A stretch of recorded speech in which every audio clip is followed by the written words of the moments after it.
Hey, Trace. Yeah, he's going speed limit-ish. Looks like he's getting off. Oh, Florence.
road conditions, direction of travel, speed, cross traffic, which is very important for the officers because the officers in the pursuit can then focus on the suspect vehicle and their surroundings, and they're basically doing what they're trained to do. It takes a huge load off of them.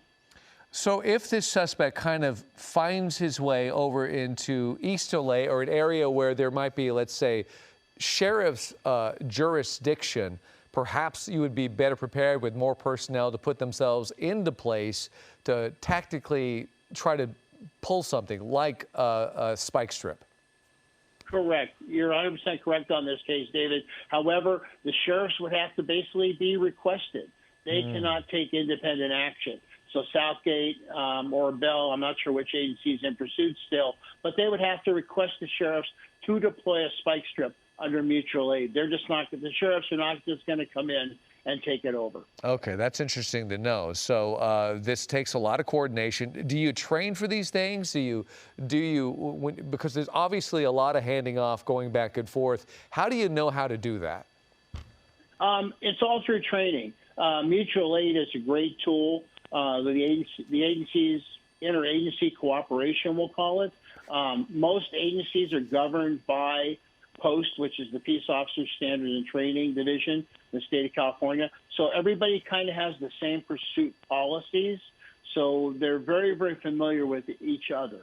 Okay, so just to give our viewers some idea on how many places this person has been, it began with Bell PD. It was just a failure to yield, but then he took off, and when we saw the gun thrown out of the vehicle, obviously that became much more serious. And here he is coming into an intersection, taking a right-hand turn. He still remains in Southgate, East Los Angeles. But from Bell to Southgate to Vernon to Huntington Park to East Los Angeles to Los Angeles, onto the 710 freeway, where he took off for quite some time. Then he wound his way all the way back down to Southgate, which is where we see him now. And he's just been mainly surface streets on the freeway for a little while, but he seems more comfortable being down there on surface streets. You see the sun gun on him, so he's illuminated to some degree, but you'll notice no lights are on, and so that makes it particularly dangerous. Bruce, Friday night, when the weather starts warming up like this, it's a full moon. Obviously, this is not a surprise that we have a pursuit going on tonight. Yeah, I'll go with that, David. The nice thing is with the helicopter, with the night sun, they are also trying to warn other drivers, especially with this vehicle being blacked out. So maybe they'll come up to an intersection, they can shine the night sun on that intersection. Hopefully people will see it, maybe slow down or realize there's something coming. It seems that he does pick up speed greatly on some of the main streets. Here he was a street he was just on, going the wrong way on Randolph, and now he came back. So he's kind of in the same area again, as you said. Santa Fe Avenue right now, and here he is taking a right on East Slauson Avenue. He remains in the Southgate, East Los Angeles area. A good shot right there of, oh, he turned his lights on. So that's really interesting because his behavior has been odd. It's been erratic. Every now and then he'll turn his lights on, then he turns them off. We did actually see him, Bruce, driving at one point several blocks with his door open, and he seems to be often playing a cat and mouse game with officers where he's driving along, he kind of fakes like he's going to take a turn, and then he'll take off straight again. But the door open was a bit of odd behavior because he was moving fairly fast, but the door remained open. Not sure what he was trying to accomplish there, but we have seen some strange behavior from this driver. Yeah, you know, David, what we've seen in the last couple of pursuits and pursuits we've seen for years is there's no rhyme or reason. Some are running because they have a suspended license. Some are running because they have outstanding warrants. In this case, he tossed a weapon out of the car. So you've got carrying a concealed weapon, a loaded firearm in a vehicle with the climate going right now. He's probably not going to spend a lot of time in jail, unfortunately, but they play this cat and mouse game with law enforcement, and it's very, very frustrating to the officers in the pursuit. That is interesting about you mentioning jail time, because we never really talk about that after the fact. We'll cover a pursuit, we'll see him apprehended. but there's seldom, because there's so many pursuits in Los Angeles, there's not a whole lot of follow-up on what exactly happens to these suspects, and you wonder how long they sit in jail, and do they sit in jail for a long time, or is it a quick release? Granted, it's a case-by-case basis, but it's something that is worth pondering as you see how dangerous these pursuits are and how people's lives are in jeopardy. And yet, if they spend a little time in jail, that's probably something that should be examined a little bit closer. But there he is. He's driving now on South Soto Street, Southgate, East Los Angeles. Luckily, though, what we've seen mostly tonight, the streets are pretty wide open, not real busy. Granted, Friday nights are busier than most, but during this coronavirus era, a lot of people are at home, not like normal, where usually on a Friday night, the streets are pretty full. I've noticed that the streets have been largely wide open, which gives him opportunity to really gas it and go, although he's not really moving that quickly here, and we've seen that before as well, where he'll slow way down, go at a normal speed, and then he'll take off. Right now, it doesn't seem like he's really moving all that fast, and you wonder if he's just 35, 36 miles per hour, which he's kind of blending into the other traffic, although we're not going to lose him. We know what's happening here. His lights are on now too. He's driving that Chevy Malibu, so I think he's turned his lights on, he's slowed way down, and we'll continue to watch his behavior and see if he suddenly steps out of this kind of a peaceful phase. But there you see him with the lights on, going down Bandini Boulevard in East LA, Southgate, East LA. Hey, David, if I could just interject for a second.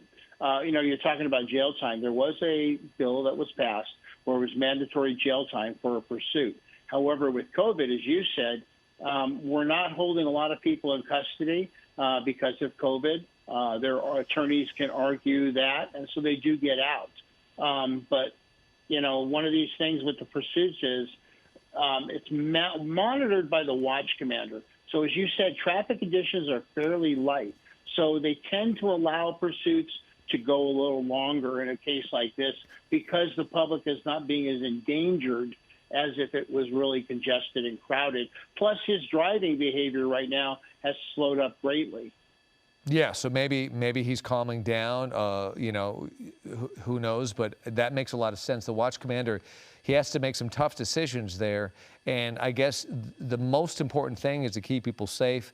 If they can get through this and get him to give up, I guess that is the ultimate on what your goal is in this, to avoid confrontation, to avoid a violent ending, to avoid a terrible accident. Those are all the priorities here. So he's running at about between 35, 40 miles per hour. He's kind of slowing down here, letting this car go, and then he's taking a right-hand turn on, I guess this is South Downey in Southgate. He's staying in Southgate right now, going very slow, in fact. And while you watch him there, we're going to split the screen, and we'll show you some video of him earlier. So the left-hand side is live, the right-hand side is on video, and you can see his lights are off there. He's going on the wrong side of the road. And keep in mind, a couple of times that he did that, he was really moving. So there he is. And then he makes a really aggressive turn, like he's going to go right, but then he ends up going straight. There he is again.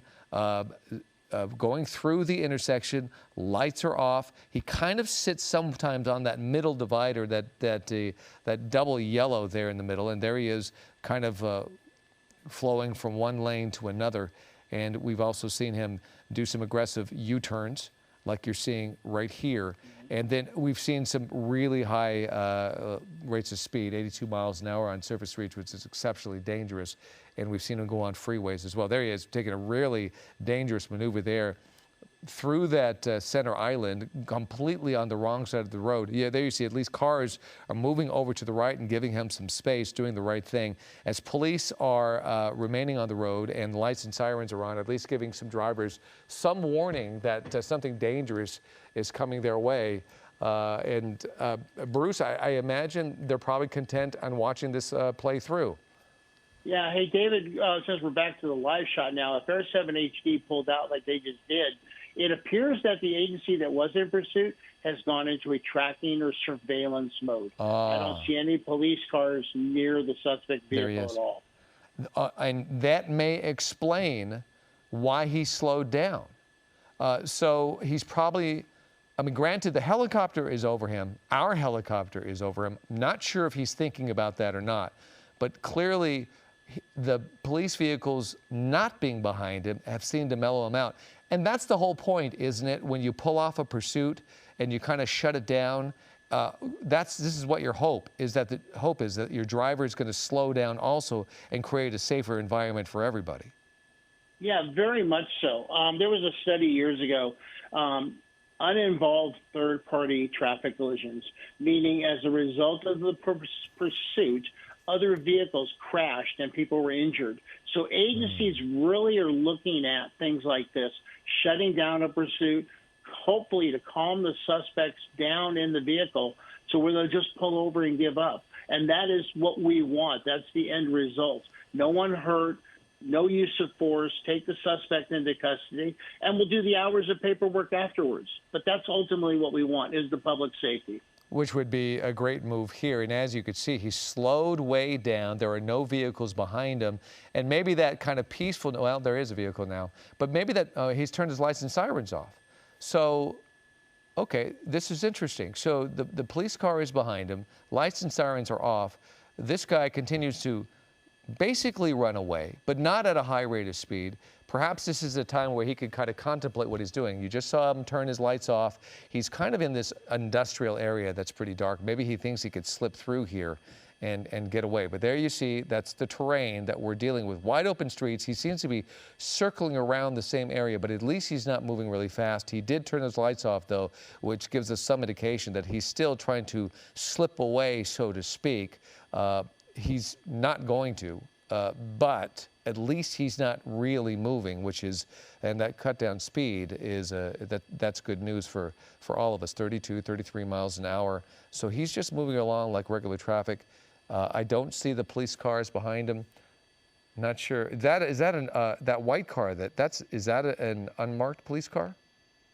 It may be. It's a Dodge Charger. It may be some sort of unmarked gang unit or detective unit working additional patrol. You've got another black and white behind that one. And they may have been told, look, you can follow, but do not engage in active pursuit, code 3, lights and siren. Well, this is a great example how whatever their tactic they're pulling off, this has really helped, at least, because it's really slowed everything down here. And perhaps this guy will, maybe his adrenaline will kind of slow down a little bit, and he'll start thinking a little bit more clearly and then eventually give up. And as you said, you know, who knows what his history is? We don't know who this guy is. We don't know much about the vehicle. Well, I don't.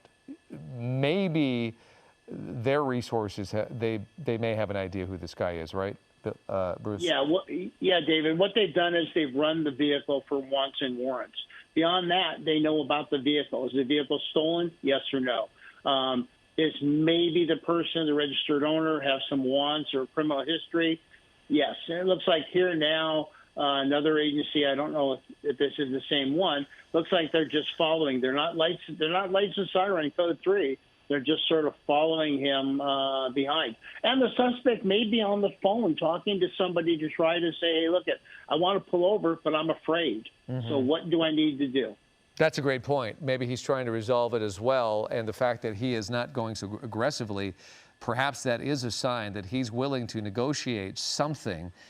Do you recognize those police cars? Could that still be Bell? It's hard to see from here. It may be Southgate. It's definitely a police agency. It's not sheriffs or CHP. So I would say it's maybe Southgate because we are in the city of Southgate. But the other thing, too, is if he goes back into the neighborhood where this all started, he may be looking for friendlies to help him negotiate this surrender and say, look, I'm going to go home. I'm going to go to a friend's house. You know where I'm going. So let's negotiate this. Yeah, and we've seen that so many times where they just want to get to see some familiar faces to say goodbye or here I am, and, you know, and hopefully resolve this situation. Keep in mind, if you're just tuning in, we do understand that this suspect, when the police pursuit began, threw out a gun from the vehicle. So that's what we're dealing with here, a failure to yield, but then we did see the gun thrown out. And so police are handling this very carefully. He has been really moving, but then he's slowed down in the last few minutes as he continues to stay in the Southgate area. We haven't seen him leave here for quite some time, so it's fairly clear that this is his comfort zone, Bruce. Yeah, that's correct, David. And also the other thing, too, is you're dealing with an industrial area, nice, big, wide open streets, not a lot of vehicles parked on the streets. So they may be attempting a pit maneuver shortly if the speeds stay low enough. That's a good point, because the speeds have been way too high. There's no way they could have attempted that earlier. But now that the streets are wide open, there's not a whole lot of people who can get hit by this, and he's not moving as fast. That could be a contemplation. That and a spike strip, I guess those are the two tools that you have handy that you could potentially use if the conditions, you know, are good enough to do that. Yeah, by deploying a spike strip, he'll run over them. The tubes from the spike strip will detach, lodge into the tire, and let the air out of the tire very, very slowly and safely, so the suspect vehicle becomes disabled in theory. However, we have seen suspect pursuits where they ride on the rims and these vehicles just keep going. Yeah, okay.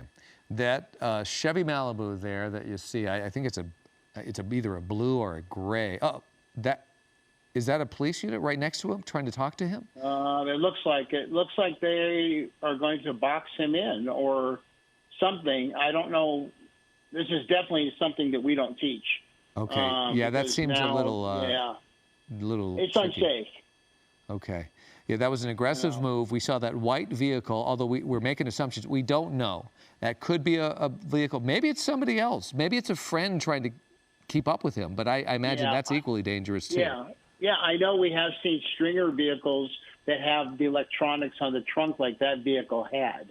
So it may have been a Stringer. I didn't see lights come on, so it may have been that. But it's definitely something that's not taught and not authorized, because the suspect, if he tossed one gun, maybe he has a second gun. Right, right. So they have to handle them very carefully. So not sure what that white vehicle was, but the vehicle's gone. I don't know where it went. Yeah, I'm going to go educationally and guess it was a Stringer vehicle. Okay. So here we are on Randolph Street in Southgate, and he continues to move through. You'll notice his lights are back on. He takes a right-hand turn to Miles Avenue, again, kind of meandering through this area. He's kind of changed the terrain a little bit, seems to be getting more into some, it's still a wide open street, but we're getting towards some residential communities and some homes, a neighborhood here. So they have to be careful here, but still another wide open street where he just is refusing to give up, but he's not moving nearly as fast as he was. So here he comes to this intersection of Slauson and Soda Street and Miles Avenue as well. So it's a very large intersection, and he is, you'll notice he's stopping here at least and looking at oncoming traffic. Is he on the wrong side of the road? He's on the wrong side of the road there, I think. Yep, the wrong side of the road. You'll notice he's to the, or is that a one? No, he's on the wrong side of the road. He's on the other side, the left-hand side of the double yellow. So he's driving down in a dangerous way down the street, but his lights are on at least, so that gives people a little bit of warning. He's turned now on Seville Avenue, still in Southgate. So he's stayed in Southgate for pretty much the duration of the time that we have been on the air with this pursuit. But keep in mind, when it was really moving, it started in Bell, and Bell police tried to pull him over for a failure to yield. That's when they saw the gun thrown out. And then he took off, and he went all over the place, from Bell to Southgate to Vernon to Huntington Park to East LA to Los Angeles, back to the industrial area now, and it looks like he's kind of slipping through either some back alleys or parking lots. This is Seville Avenue, and there are some people there, some workers there, but he's kind of slipping by these big buildings, big warehouses. Let's see if he goes out of the parking lot. Yes, he is. He's going to go onto the street right over here. He's going to be taking a right. Again, remaining in Southgate, Randolph Street, Rita Avenue, and Randolph Street. There he is. Now he's going the wrong way on this road. So his behavior is erratic, completely on the wrong side of the road now. You know, David, one of the things that I get asked a lot is, why don't the police just box him in, or, you know, or pull in front of him and stop and create a roadblock? It's not safe for the officers. It's not something we can do. I understand the frustration of the general public, and having been in pursuits, I can tell you the general frustration of officers. But, you know, it is a cat and mouse game, and unfortunately, you have to be very patient and wait it out and look for the resolution at the end of the pursuit. Yeah, you'll notice the patience of that police officer who stayed in on the right-hand side of that road there, that street, and just kind of mirrored him, kind of watched him closely, but didn't push him and didn't stress him out. So he stayed pretty slow, even though he was on the wrong side of the road. But he's kept his lights on, which is a good sign. And he's winding through this neighborhood again in Southgate off of Clarendon Avenue. He goes to Middleton Street, and he's just wandering now. There's somebody with a light blinking on and off. I don't know if that's a signal or if that's just something. So here he goes down Middleton Street, going to there's a pedestrian there, so be careful of that. Slows through this intersection here, goes all the way across. And luckily, Bruce, it's a very quiet Friday night at Southgate. There's not a whole lot of people out there and not a whole lot of traffic. Yeah, that's the one saving grace for the officers is they don't have to deal with a lot of cross traffic, a lot of pedestrians, a lot of bicycle riders, kids out because of the lateness of the evening. Plus, with COVID, people are still sheltering in place. But still, it is a pursuit, and pursuits are inherently dangerous. Yeah, they are. I mean, we talk about how this has really slowed down, and it has, but we have seen dangerous behavior still, and all it takes is 1 second for something bad to happen. So he's at Santa Fe Avenue and Zoe. He's waiting. He's actually waiting. Granted, he's stuck out in the intersection illegally, but at least he stopped at a red light. He didn't go through the red light, and he's got to either go left or right. He's going to go left on Santa Fe Avenue as he stays in Southgate. His speed's still under control. Good news there. But he will not pull over, at least right now. 33, 34, 35 miles an hour, kind of going along with the regular speed limit here. Okay, he's got the red light there. I guess he's stopping at that intersection as well. It is interesting, Bruce. We don't know if he's talking to somebody, but his behavior certainly has changed. So maybe something has transpired to calm him down a bit, which shows maybe a willingness to perhaps negotiate and put this to an end.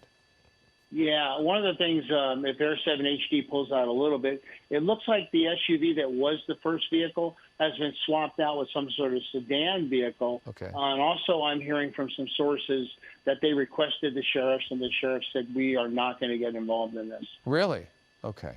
That's not confirmed, but it may not have met the criteria for the sheriff's department to be in pursuit of this. Does that happen very often?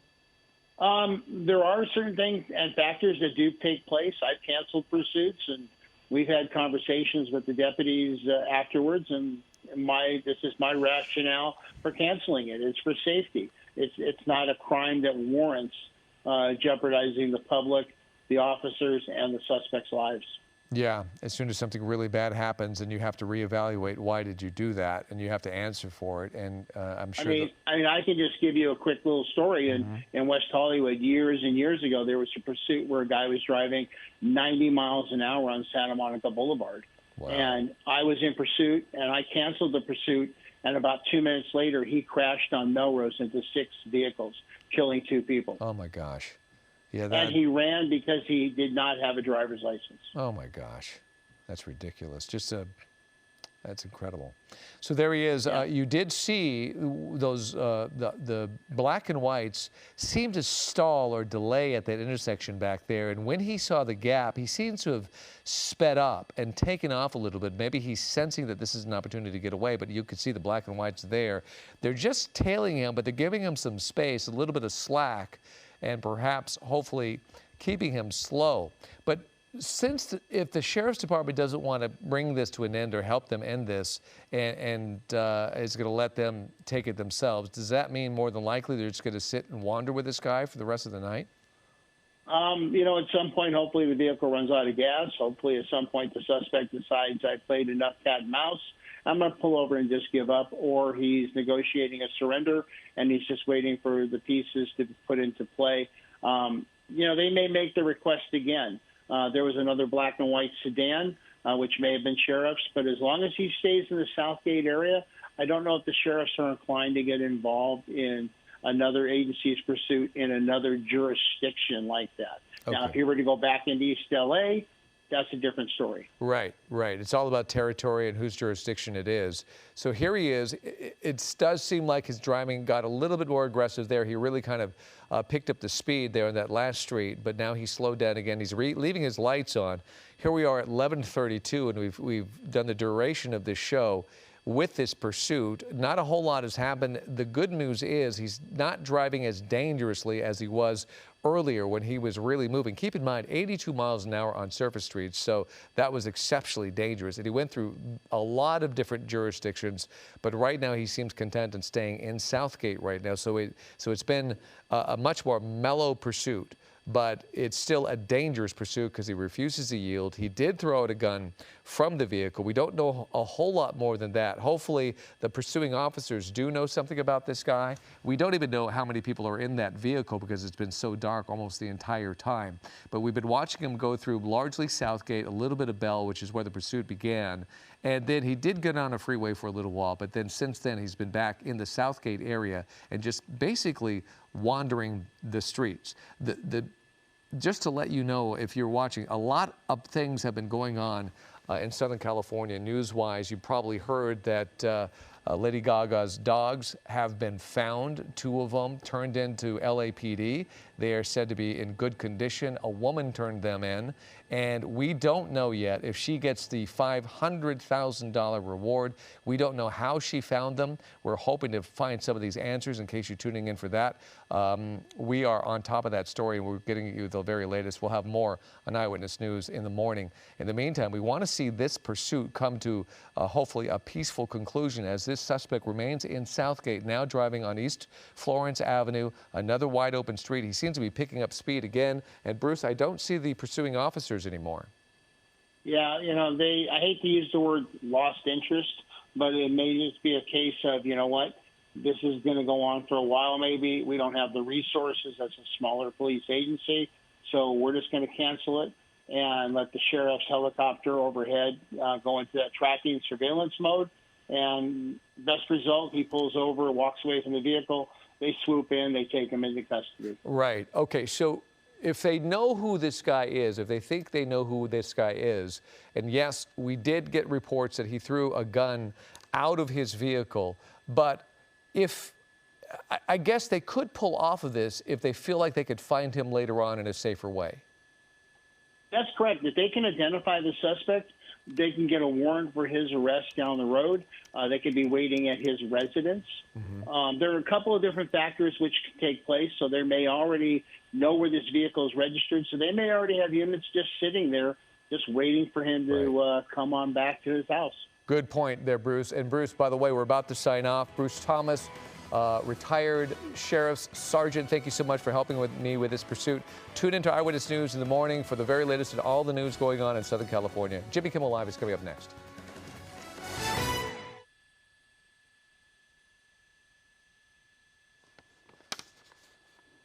All righty. We thank you for joining us on ABC7.com and our mobile apps as we continue to stream this pursuit. We believe that this suspect has apparently pulled into a gas station. We're trying to get an idea or a look if he has stepped out of the vehicle or not, and perhaps he's just sitting there. But it's a Chevy Malibu, from what we understand. That vehicle sitting there at the gas station doesn't need gas, and would this guy have the audacity to actually do something about that? We don't see any black and whites. We're looking around right now. Oh, he's on the move again. He did not get out of the car.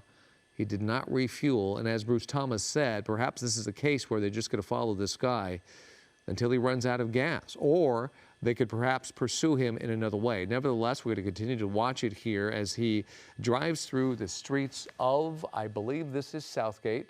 I think he remains in Southgate. And there we go, Southgate on Florence Avenue, and Bear Avenue is where he's going. Now he's taking a right there on Bear Avenue. So he is intent on continuing on with this. That gas station was an interesting stop, but he didn't do anything there except stop and look around.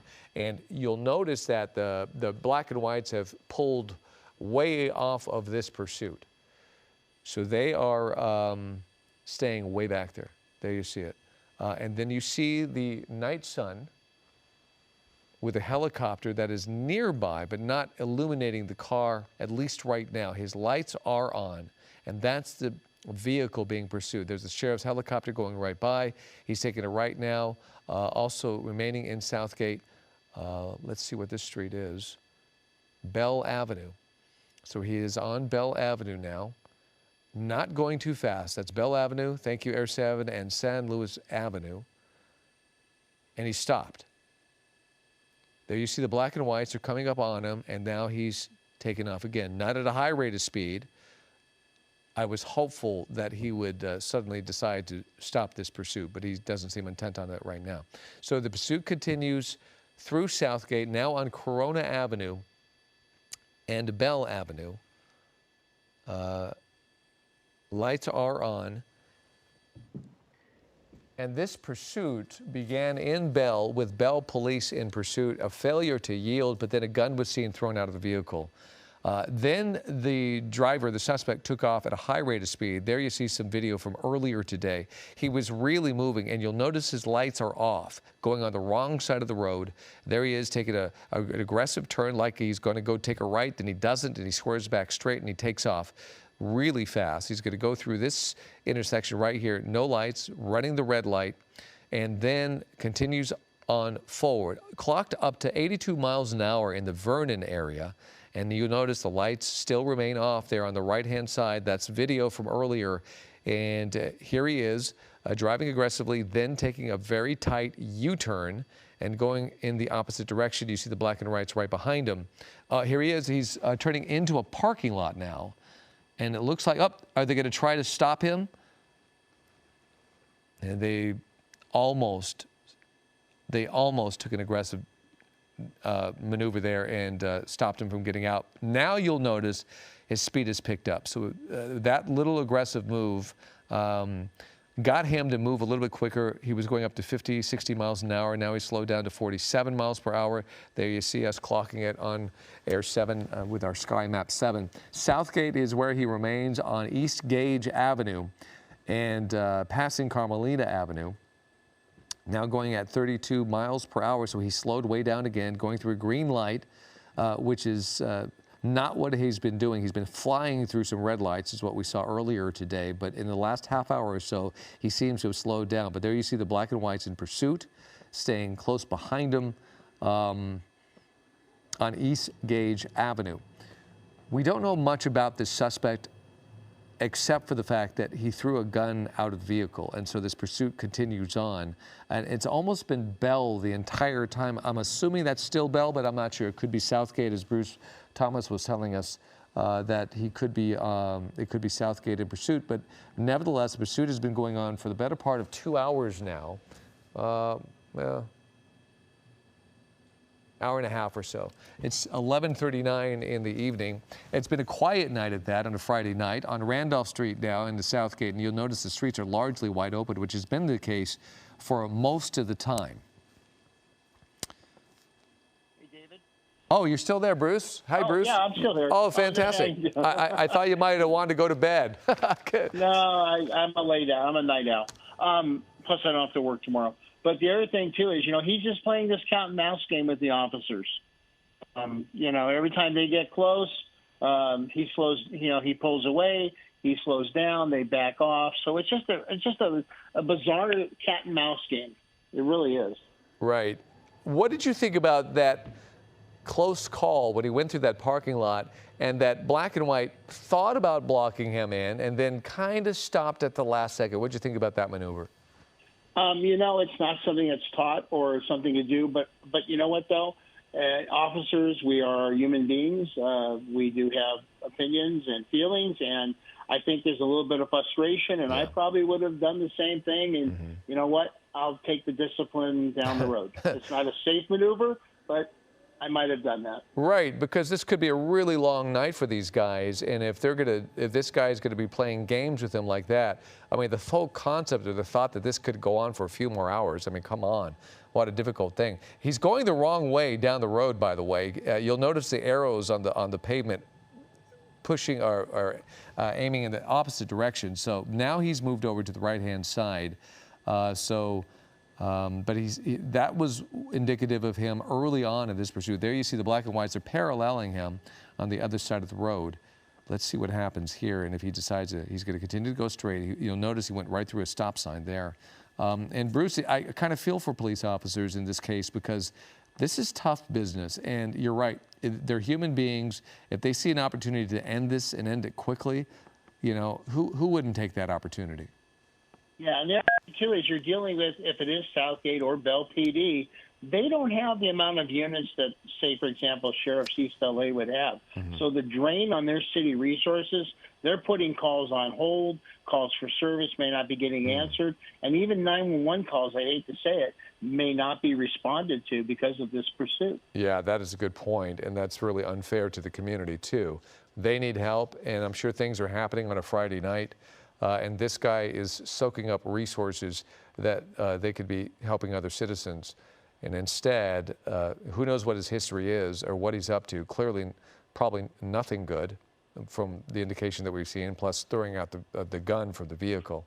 But he seems intent on continuing to go. And again, staying only in Southgate in the last 45 minutes or so. This is the only place that we have seen him. So clearly this is his comfort zone. My prediction is that he probably is from this area to some degree. We haven't heard anything more about the vehicle except that it was just simply a failure to yield. It doesn't come back as stolen.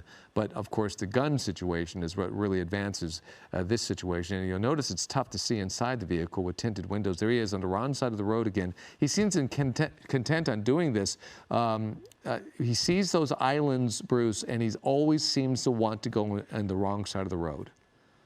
Yeah, you know, sometimes, you know, it's a tactic. Maybe if I can get another vehicle to crash, the officers will pull off and have to render aid to those people. Or it could just be he's just very unfamiliar with where he's going and he's taking shortcuts on the wrong side of the road. Or he could be impaired in some way, shape, or form, either through a mental disability, drugs, and or alcohol. We have seen that in the past. In fact, recently we saw a really long pursuit here where it was very clear that the suspect was either under the influence or undergoing some sort of a mental episode, and I think it was the second one. It was the latter part of that. So that pursuit did come finally to a peaceful end, even though it went for many hours, and his family thanked law enforcement for being so patient with him because he was able to get the help that he needed. But that's something that has to be considered. You just don't know who was in that vehicle. Although I will say the gun being thrown out of the vehicle says a lot, Bruce. It does. It escalates this into a whole different category. Now with a felony stop at the terminus of the pursuit, yes, guns are drawn, but now your level of security and safety is heightened because there was a gun involved. Right. Well, as we continue to watch this pursuit, 11:44, 11:45 in the evening, he's on a wide open Bandini Boulevard, nearing 3rd Street in Southgate. He just seems to be wandering the streets. There's an indication from Air 7's Sky Map 7 that tells you exactly where he is. It's a wide shot now where you can see the black and whites just kind of following along. He's not speeding right now. He's staying on the right side of the road. That's the suspect vehicle, a Chevy Malibu that has been pursued for about an hour and a half now, perhaps a little bit longer. He just seems intent on just continuing to move, although not moving as fast as he was. Bruce, did you see when he stopped at that gas station? Did you think that he was going to refuel? You know, that was very bizarre, but I remember years ago there was a suspect that did that who evaded police as they went into a tracking surveillance mode, and he actually stopped to put a couple of gallons of gas in the car, and that, you know, maybe he was looking to carjack another vehicle. Oh, yeah, and that's another case too. When they get out of the vehicle, watch out. Bad things happen, unless they're giving up, of course. So there he is taking a right on Southeastern Avenue off of Bandini, and he still is in Southgate with some very wide open streets. He's on the right side of the street, some more 38, 39 miles per hour, so he's at least going at a speed that is reasonable and safer, going through a green light there, and you'll notice not a whole lot of traffic on the road right now as we approach midnight on a Friday night. There's a vehicle getting out of the way. There's the black and whites right behind him. He's going to take had to stop there, oncoming traffic. Let's see if he U-turns or he goes across the street. Looks like he's going to U-turn. I feel like, Bruce, that those three black and whites have been behind him the entire time. Yeah, I would concur with you on that one, David. What I'm kind of surprised is because of the wide open streets and the very light traffic and the speeds have not really picked up beyond what you were saying, is that they have not requested to do a pit maneuver. I would like to believe that one of the three officers in the vehicles is pit maneuver trained, but I'm kind of surprised they have not maybe tried it or requested it. He's going to U-turn again here. The pit maneuver, to me, looks like a really tricky maneuver. I guess you got to train and train and train to get that thing right, because you got to get right up on the rear and make sure that you got to make the maneuver faster than they can accelerate to get out of your way. Yep, it's a controlled crash is what it is. You're going to hit it. You're going to hit the left quarter panel or the right quarter panel, give it gas, spin the vehicle at the same time as the vehicle spins out of control. You have to get out of the way. So it's something that you practice over at the Emergency Vehicle Operations Center, and your vehicle, it has to be equipped to be able to do it with some different grills along the front too, or you damage your vehicle and incapacitate it. Right. Okay. So he's going to, let's see if he sneaks through. He's going to take a right here. When you do the pit maneuver, Bruce, is it designed to box him in, or is it designed to make his car stall out? It's designed to take the vehicle, suspect vehicle, spin them to the point where the car will either stall or you can damage the vehicle if it's rear-wheel drive so it becomes disabled. Ideally you want to spin the vehicle out, and in cases what we've seen is that the law enforcement agency kind of goes nose to nose with the suspect vehicle. When you do a pit maneuver, what does it feel like on the inside of the car? Do you feel a collision, a concussion of some sort? Not really, because, there's a little jarring factor, but you're wearing your seatbelt because you're hitting the suspect vehicle on the rear quarter panel, just trying to spin it. So it's like a minor collision, maybe, at like 10 to 15 miles an hour, maybe. Right. Okay, so he's on East Slauson Avenue. You saw him go over the 710 freeway. Thanks for lighting that up for us, Air 7, as we get an idea on where he is. He remains in Southgate, East Slauson Avenue. He's passing East 52nd Place and now heading towards Woodlawn Avenue. His lights are on. He just seems intent on continuing to move. There you see a good shot of the car. We have not been able to see inside the car at all. I don't know if it's just the tint, maybe it's the darkness. It does look like tinted windows there, Bruce. Yeah, a lot of people have tinted windows. Some are darker than they legally can be. But yeah, it did look like the windows are tinted. We were able to see through Air 7 HD an arm, so it does appear to be a male. Whether he's a sole occupant or not, we just don't know yet. Okay, so there he is, staying on East Slauson Avenue, wide open street, as you know, and notice that, as Bruce was mentioning, that pit maneuver, these wide open streets are what is necessary in order to pull off a pit maneuver, but they have to get, it has to be clear. There's a car coming up, so they wouldn't do it here, of course, but it has to be clear, but they also have to catch the guy. If he's going over a certain amount of speed, you can't pull it off, right, Bruce? No, if they're doing a high rate of speed, it's not safe for anybody to do that. Ideally, you want a slow speed, such as a perfect addition would be if you were making a right turn or a left turn. You come up behind them, accelerate, hit the suspect vehicle, spin it out of control. Yeah, that would make sense because he's got to slow down a little bit, and also he's gonna basically offer up his back end, and that's when you could pop it and move the vehicle. Correct. But you have to be on him, though. You have to be close, and I guess the speeds are moving. Yeah, you've got to be, you've got to be real calculated, because if he does that, you have to gun your vehicle, hit his vehicle, give your vehicle gas, spin out of control, and then get out of the problem, basically. Right. Good shot there, and I've noticed the entire time 2 SUVs and a sedan, black and whites, behind him, and it seems that to be the case the entire time. Yeah, these officers eventually could get pretty fatigued doing this, can't they, Bruce? Very much. You have tunnel vision. Ideally, what would be nice in this case would be what CHP does. You swap out the vehicles. In other words, the lead vehicle drops back, maybe becomes the third vehicle, and they move up in the conga line. And that's so you don't get the tunnel vision. you stay fresh behind the wheel, so to speak. Okay, so we're lighting it up. South Atlantic Boulevard is where he is. And let's see, still in Southgate, East Los Angeles area. Wide open here, very dark. Is he getting on to something? Let's see what he's doing here. Yeah, thank you. Let's see, what is this that we're looking at? It looks like he's getting onto the 710. Potentially getting onto the 710 southbound, I think. 710 southbound now. So now he's going to be on the freeway. He's going to pick up speeds. You could, we'll notice, let's see how he does this next to the other vehicles. All right, so 61 miles per hour. He doesn't seem to be totally opening it up right now. I imagine the black and whites remain behind him. And Bruce, I haven't seen it in a while, but the helicopter is over this right now, right?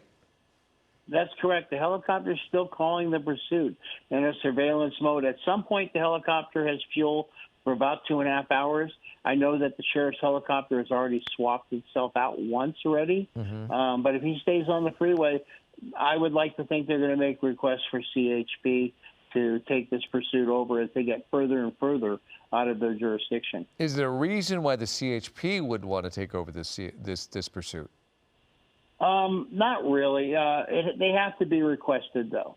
And, you know, the Highway Patrol, that's what they do. On freeways, they manage pursuits. They do pursuits. They're very well versed in it. And so they probably would not decline a mutual aid request unless they did not have the resources.